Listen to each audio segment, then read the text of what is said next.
Kot projektant, kako se sploh človek loti ene take ogromne zadeve, tako velikega projekta? Ja, če ne bi imel izkušenj, si bi težko lotil, ne. Jaz sem imel to srečo, da sem v svojem začetnem obdobju inženirstva sodeloval na enih večjih projektih pri razvoju avionskih struktur na Ruskem inštitutu v Žukovskem v Moskvi.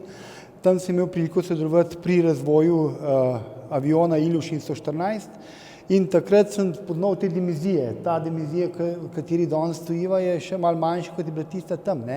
In potem, ko imate enkrat ta meter, ne, recimo, kaj pomeni nek kanal premera 30 metrov, pa kaj pomeni en ventilator, ki ima 30 megavatov moči, potem je malo lažje se lotiti tudi takih izzivov, kot je ta tukaj. Imamo en vetrovnik, kjer imamo opravka z sekcijo za padalce, tako kot za sekcijo za skakalce, ne. To je unikaten primer in ta potegne za seboj tudi določene probleme, kot so optimalno oblikovanje kanalov, izbira ventilatorjev in doseganje tistih potrebnih aerodinamičnih karakteristik, ki jih zahteva ali vertikalni ali pa horizontalni kanal. Se pravi, imava eno veliko cev, dva velika motorja, zdaj zelo posplošujem, eno vertikalno in pa eno horizontalno cev. Ki so med sabo povezane.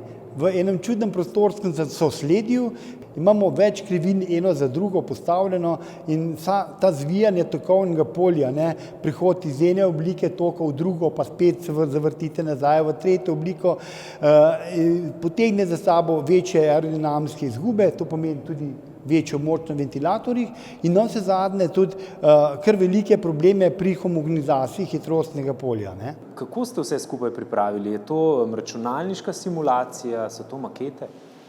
Glejte, dejansko, če bi kar direktno rekel, postavimo tukaj neke kanale in vetrovnik bo funkcioniral, bi bila napačno postavljena pot, a ne. Mi smo se zavedali vseh teh pasti, ki bojo bile na poti razvoja in smo tako po inženirsko, tukaj je tudi potrebno take projekte peljati, stopili korak po korak. Prvi korak je v bistvu ta inženirski dizajn, rečemo, kjer ga inženir oblikuje na osnovi svojih lastnih izkušenj, malo tudi intuicije, ne rečem, da ni tudi tega nekaj noter, da skušaš eno lepo obliko potegniti skozi tisti prostor, ki ti je na razpolago.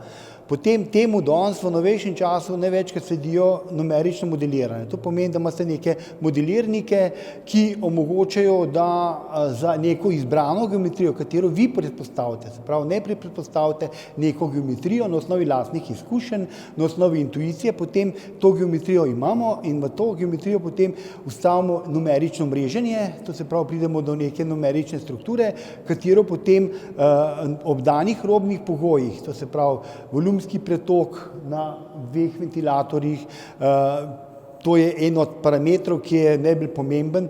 Ob tem mi zdaj seveda poženemo celotno numeriko, ki temelji na bazičnih enačbah, tako imenovane Navier-Stokesove enačbe so to, ki v celoti popišejo vse potrebne tokovne parametre